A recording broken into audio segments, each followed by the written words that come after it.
Hear more and more stories about scary incidents taking place on airplanes these days, whether it's the captain going berserk, flight attendants freaking out, or passengers being paranoid. Tonight on 2020, Elizabeth Vargas will take a closer look at what's happening in the skies, and she joins us live with a preview. Elizabeth, good afternoon. Good afternoon. Good to be with you. We're seeing a lot more of these incidents, are we? We sure are. What can we expect tonight on 2020? Well, we're going to take a look at the phenomenon of what's happening in the skies, how the stress of air travel is impacting not only the passengers, but these flight crews.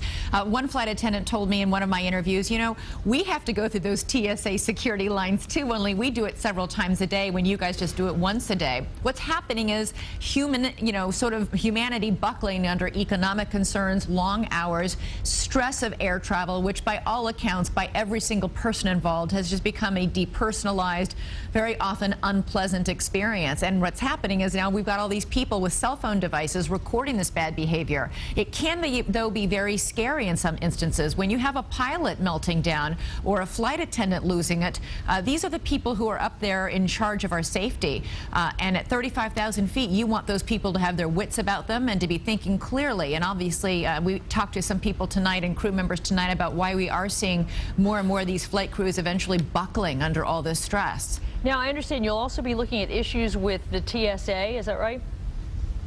Absolutely. There are some critics who say this is nothing but a show, that those security lines that we go through, those pat downs, taking off our shoes, the invasive x-rays do nothing to help security. That they say the two most important things to ensure our security are, number one, the reinforced cockpit doors on onboard airplanes, and number two, something we feature in our very first piece. I interview a passenger who got involved when that one pilot a couple of weeks ago lost it on board the plane.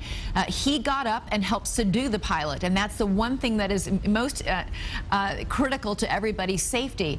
Don't be so terrified. Leap into action. It's the one thing, the one lesson from 9/11 that hopefully many people traveling today have learned. Well, a concern for all of us, certainly. And Elizabeth, thanks for joining us. We will be sure to catch tonight's episode on 2020 at 10 o'clock right here on Channel 9.